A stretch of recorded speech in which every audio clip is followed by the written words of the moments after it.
네, 새정치민주연합 안철수 의원이 칩거를 끝내고 내일 오전 거취 관련 입장을 밝히기로 했습니다. 네, 안 의원은 과연 어떤 선택을 하게 될까요? 벌써부터 야권은 안철수 의원의 입맛을 주시하면서 극도의 긴장감이 감돌고 있는 분위기입니다. 대통령 리더십 연구원 최진 원장 모시고 이야기 나눠보도록 하겠습니다. 어서 오세요. 예, 안녕하십니까. 자, 새정치민주연합 안철수 전 공동대표 드디어 내일 오전에 기자회견을 갖는데요. 탈당이냐 아니냐 참 말들이 많습니다. 어떻게 예측하세요? 그러니까 최근 들어 안철수 의원이 밖으로 쏟아낸 발언들을 보면 일단 탈당 쪽의 가능성이 아주 높게 봅니다. 저는 개인적으로 80% 가까이 보는데, 그러나 정치권에서는 아직 한 70%, 그리고 내부 기류를 보면요, 안철수 주변인을 보면은 한 60% 정도 봅니다. 이렇게 차이가, 온도 차이가 있는 거는 그동안에 안철수가 이제 몇 번 그 철수를 했던 경우가 있고, 또 막판에 어떤 변수가 생길지는 모르겠다.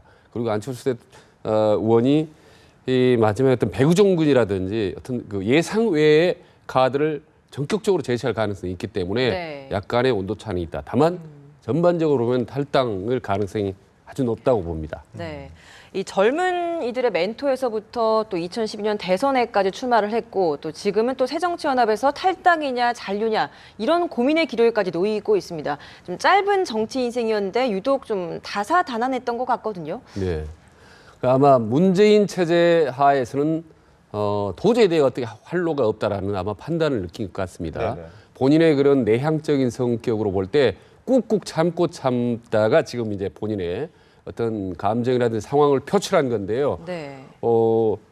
본인이 뭐 조롱당했다라는 표현을 할 정도로 그동안에 안에서 문재인 체제 내부는 어떤 틈새가 없었고, 이대로 가면은 당내 개혁은 물론이고 총선 완패에는 물론이고 개인적으로 당선 가능성까지 불투명한 최악의 상황 속에서 마지막 결단을 내리지 않으면 본인은 물론이고 당이라든지 전반적으로 어떤 활로가 없다, 가능성이 없다라는 판단을 최근 들어서 다양한 의견 수렴을 통해서 아마 최종적으로 그런 단안을 내리게 된 것 같습니다. 네, 안 의원이 좀 과거에 민주당과의 합당보다는 차라리 독자 노선을 선택을 했어야 된다, 이런 시각도 있거든요. 여기에 대해서는 어떤 견해십니까? 저도 솔직히 개인적으로 그런 생각을 합니다. 만약에 대선 이후에 본인이 제3의 세력이나 신당을 만들어서 마위로 갔더라면 지금보다는 훨씬 나았지 않았을까. 예를 들면 지난 지방선거 때 2년 전에 고루고루 수도권이나 전반적으로 아주 참신한 후보를 내고, 그리고 이번에 다시 총선 때도 참신한 젊은 후보들을 낸다면 그 성적이 실제로 크게 좋지는 않는다 하더라도 지금보다는 나은 조건사에서 국민을 지지받고, 그리고 다음 대선 때도 상당히 큰 기대를 할 수 있는 대권 주자로서 자리매김할 수 있을 텐데, 틀로 들어가 버리는 바람에 호랑이 잡으러 들어갔다가 자칫하면 올가미 속에서 씌워질 수 있는 그런 최악의 상황까지 지금 오게 된 거죠. 아직까지 입장을 발표하기 전이기 때문에 만약이라는 가정을 좀 하고 질문을 드려야 될 것 같습니다.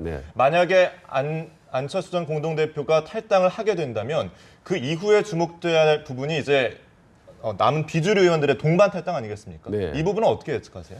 일단 동반 탈당은 분명히 있을 거라고 봅니다. 다만 한꺼번에 우르르 몰려 나오는 정도는 아니고 다단계로 이루어질 가능성이 높은데, 우선 공언을 했지 않습니까? 문병호 의원 같은 경우는 따라 나가겠다고. 그래서 또 송호창 의원이라는 가까운 수도권의 초재선 의원 서너 명, 그리고 호남의 유성엽이라는 황주홍 의원 같은 경우는 상당히 탈당을 기정사실화했지 않습니까? 그게 1단계고, 2단계가 이제 상당히 30명의 어떤 그룹을 가지고 있는 김한길 걔인데, 지금 최근 들어서 의원에 관해서 30명이 수로 계속 주고받는 거 아니겠습니까?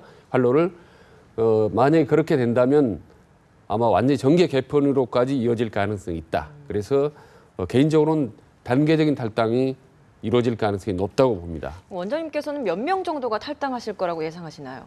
우선은 아마 대여섯 명 정도 하겠지만 연말쯤 가면은 한 거의 15명 정도까지는 가지 않을까라고 생각을 합니다. 그런데 핵심이 이제 김한길 의원 쪽의 움직임인데, 만약에 1차로 대여섯 명이 탈당을 한다면 그 이후에 김한길 의원 쪽은 어떻게 움직일까요? 훨씬 이제 탄력을 받게 되는 거예요. 일단 탈당의 명분이 더 쌓이게 되는 거죠. 그리고 최근에 여론조사라든지 호남 수도권 여론조사를 보면 안철수 의원의 탈당에 대해서 상당히 우호적입니다.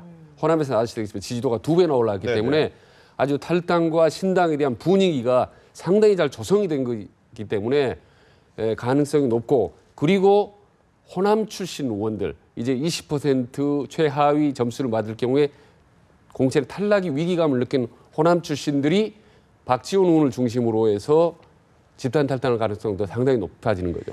이 집단 탈당이 되고 뭐 20명 이상이 넘어가면 자연스럽게 분당 가능성도 저희가 예상을 해볼 수밖에 없는 상황이거든요. 이 점은 어떻게 예상하십니까? 물론 분당 가능성이 높아지는 거죠. 근데 여기서 중요한 포인트가 자, 내년 총선 때 문재인 체제를 중심으로 한 친노 그룹 체제로 가는 것이 유리한가? 아니면 분당 체제로 가는 것이 유리할거나? 이 중요한 관건인데 저는 개인적으로 볼 때 저는 친노 중심으로 가면 훨씬 더 전반적으로 완패한다고 봅니다. 호남은 물론이고 수도권에서 물론이고 말이죠. 네. 지금 여론조사를 보면 새누리당의 거의 반토막 내지는 3분의 1까지 갑니다. 지지도가. 그래서 훨씬 최악의 상황을 맞을 수가 있고 오히려 차제 신당 구도로 가면 말하자면 다극화 구도로 가는 것이 수도권 몇 군데 박빙 지역에서는 야당이 탈락하고 어려움을 겪겠지만 전반적으로 총계 점수를 매겨보거나 전체 의석으로 본다면 오히려 야당이 다극화 구도로 가는 것이 현재보다는 더 유리하다고 저는 봅니다. 오히려 낫다고 보시는군요. 예, 오히려 낫다고 봅니다. 자, 새정치민주연합뿐 아니라 사실 큰 틀에서 정치권에 미칠 파장이 적지 않을 것 같은데요. 이 부분에 대해서는 어떻게 보세요? 새누리당 입장에서도 어떻게 보십니까? 그러니까 새누리당 입장에서도 상당히 친박과 비박 간의 어떤 갈등 구도가 더 확대될 수가 있습니다. 왜냐하면은 당 전반적으로 국민들이 이제는 단일 체제라든지 특정인의 중심 체제는 원치 않기 때문에 오히려 그 불똥이 여당에도 보면서 오히려 분화가 될 가능성이 있다. 그래서 요즘 최근에 많이 나오는 말이 87년 체제란 말이 많이 나오지 않습니까? 네. 4당 체제. 그래서 이제는 우리 대한민국도 그동안에 양당 구조 체제가 20년 넘게 왔었습니다. 네네. 말하자면 미국식인데 공화당이나 민주당 양당 체제인데 이게 많은 한계점과 문제점을 많이 노출됐기 때문에 이제는 다당제로 가는 게 바람직하지 않았냐. 말하자면 유럽식 체제. 독일 같은 경우는요. 특정 정당에게 집중적으로 힘을 실어주지 않습니다. 의석을. 다당제들이 서로 합종 연행을 해서 오히려 정치권이 더 안정됐거든요. 그래서 이제는 우리나라도 한번 다당제 구도로 가는 것이 오히려 정치 선진화, 정치 발전에 더 낫겠다라는 그 여론들이 상당히 좀 확산되고 있는 것 같습니다. 네. 사실 지금 문재인 대표와 안철수 전 대표가 그동안 중재안을 서로 주고받으면서 굉장히 이야기를 많이 하려고 했는데 그럼에도 불구하고 문 대표의 중재안 제의에도 불구하고 안 대표가 이번엔 좀 굳건한 입장을 보이는 것 같아요. 예. 그 여파로 지금 좀 탈당 가능성까지 거론이 되는 것 같은데 문 대표가 좀 어떤 카드를 내밀어야 좀 이번에 좀 안철수 대표를 잡을 수 있거나 아니면 좀 문 대표가 원하는 방식으로 나아갈 수 있을까요? 근데 이 문 대표의 중재안과 안철수 의원이 제시하는 건 상당히 차이가 있습니다. 네네. 미묘하지만 중요한 차이가. 뭐냐면 다른 중재안들은 전반적으로 문재인 대표가 물러나라는 건데 안철수 의원은 그걸 한 단계 넘어서서 혁신 전당대회를 하라는 겁니다. 무슨 뜻이냐면 문재인 대표가 당대표에서 물러나더라도 그건 전략적인 후퇴일 뿐이고 친노 세력이 전반적으로 당을 장악할 건 뻔하다. 그리고 문재인 대표는 뒤에서 섭정을 할 가능성이 있기 때문에 네. 기존의 구도는 전혀 변하지 않는다라는 것이 이제 안철수 의원의 생각이죠. 그래서 안철수 대표는 혁신 전당대회를 통해서 문재인 대표가 대표를 물러나는 건 물론이고 지도체제 전반 중하위 자체를 완전히 혁신하자는 것이 안철수 의원의 이제 생각이고 주장이거든요. 네. 그렇기 때문에 문재인 대표는 완전히 본인 다 내려놓는다는 사실. 이 부분을 확실하게 보여야 될 겁니다. 당 대표는 물론이고 비대위까지 그다음에 혁신 전당대회까지 모조리 대행이라든 나머지 중진들의 이름을 해버리는 거죠. 근데 본인이 뭔가 같이 비대위에 참여하거나 뒤에서 함께 하려고 뭔가 영향력을 행사하려고 하는 이런 기미가 보인 한은 안철수 의원과는 협상이 어렵다고 봅니다. 결국 문재인 대표가 갖고 있는 카드도 얼마 없다라는 그런 의견이신 것 같은데 사실 안철수 의원 같은 경우는 이 새정치민주연합을 창당한 공동 창업자 아니겠습니까? 창업주 입장에서 탈당한다는 게 본인 개인적으로 좀 부담스러울 것 같은데 그 부분에 대해서는 어떻게 보세요? 근데 공동 창업자라고는 하지만 실제로는 모든 지분과 권한을 문재인 대표가 다 가지고 있지 않습니까? 이건 뭐 천하가 다 아는 사실인데 그러니까 무늬만 뭐 창업자이고 본인은 그동안 소외받고 서름받고 뭐 모멸감 갖고 수모 당했다는 거 아니겠습니까? 거기다가 전반적으로 당의 이미지라든지 지지도가 너무 낮기 때문에 지금 새로운 신당, 말하자면 다른 살림을 차린다 하더라도 그걸 비판하고 손가락질할 당내 의원들은 없고 지금 여론도 그런 사람 거의 없습니다. 그 정도로 최악의 상태까지 와버린 거죠. 문재인 대표 이 모든 걸 어떻게 보면 원인 제공을 한 셈이나 다름없는 거기 때문에 네. 이 상태에서는 문재인 대표가 정말 모든 걸 다 버린다라는 살신성인 자세, 국민들이나 당내 친노가 보더라도 저건 너무 심한데 하는 정도로 모든 걸 내려놓을 때 저는 물꼬가 트이고 해답을 보일 수가 있다고 봅니다. 모든 걸 내려놔야 물꼬가 트인다라고 말씀해 주셨는데 오늘 문재인 대표가 지금 선거구획정 협상 직후에 기자들과 만난 자리에서 어떤 발언을 했어요.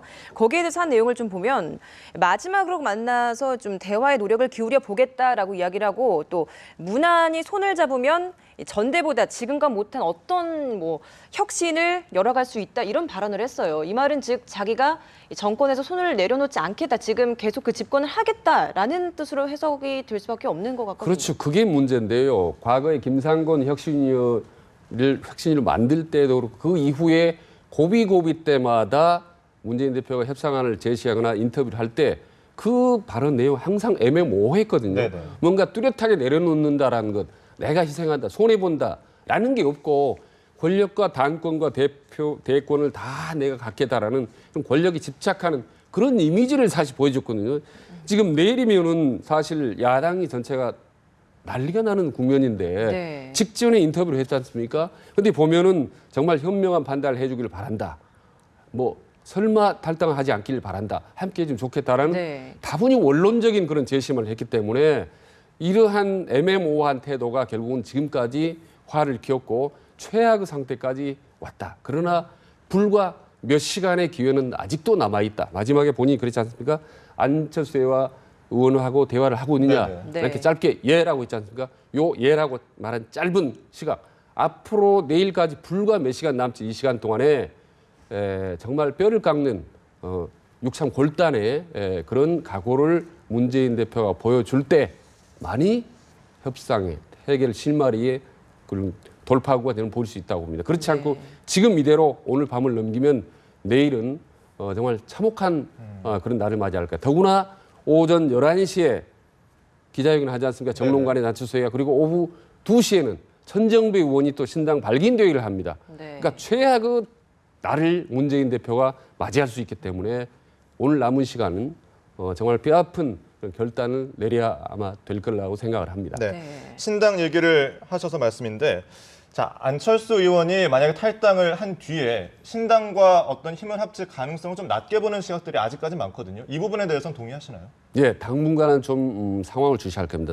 덥석 어느 신당과 할 경우에는 바람 아래 정권 자기 의석, 자기 지분 찾기 위해서 저렇게 정치 공학적으로 움직이구나라는 비판을 받을 수 있기 때문에 과연 천정배 박주선을 중심으로 호남파와 내가 하게 될지 아니면 김한길계를 준 수도권과 하게 될지 아니면 이도 저도 아닌 전혀 제3호 세력과 새로 만들어서 늦었지만 새로 출발을 할지를 고민하고 있는데 지금 현재까지는 세 번째 완전히 새로운 세력과 새 출발을 하게 될 방향을 지금 모색을 하고 있거든요.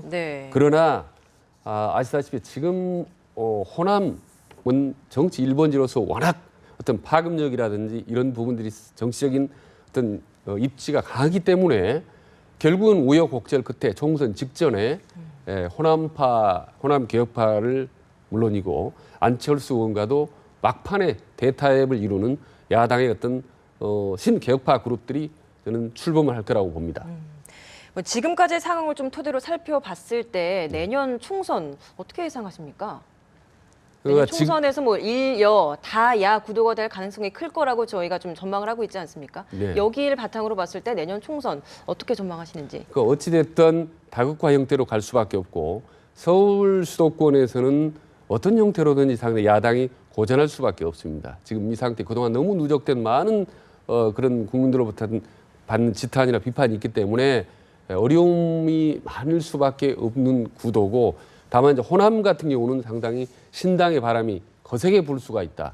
그리고 부산, 경남, 영남을 중심으로 한 경우는 역시 새누리당의 전반적 우세 속에서 부산에서는 신당과 새정연이 각축을 겨루는 그런 형태로 될 수밖에 없고 그래서 전반적으로 볼 때 야당이 상당히 불리할 수밖에 없다. 그래서 나오는 게 거의 200석 이상을 새누리당이 압승할 거라는 그런 얘기까지 나오지 않습니까? 네. 그래서 특단의 변혁과 혁명적인 어떤 구도 변화가 있지 않는 한 지금 야당이 선전을 하기는 총선 때 쉽지 않다.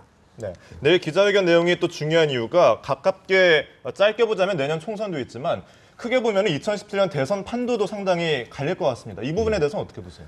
그러니까 저는 이제 인철수 의원의 그 리더십을 주목을 합니다. 지금 물론 신당이 합종 연합이지만 그런 정치 구도, 공학적인 면이고 지금까지 안철수는 사실 과거에 저는 무지개 리더십이라고 했습니다. 겉만 화려하지 실제로 내용이 없고 애매모호한 알쏭달쏭한 그런 무지개 리더십이라고 했는데 최근에 보여준 리더십은 상당히 필요할 때 확 그 소나기를 퍼붓는 그런 소나기 같은 리더십을 보여줬거든요. 네. 그래서 본인 스스로도 과거에는 간철수라는 말이 있었지만 간만 보는 지금은 강한 강철수라는 꼭 자기는 불러달라고 얘기하지 않습니까? 네네네. 그래서 이번 신당 구도와 내일을 기점으로 해서 안철수 의원이 그야말로 강철수 그리고 소나기 같은 리더십을 보여준다면 다음 대권에서 상당히 다시 한번 변수가 아닌 상수로서 크게 주목받는 또 한 번의 기회가 저는 오리라고 봅니다. 네. 네. 내일 기자회견에서 과연 어떤 결단을 내릴지 지켜보도록 하고요. 오늘 말씀은 여기서 마무리하겠습니다. 고맙습니다. 예, 고맙습니다.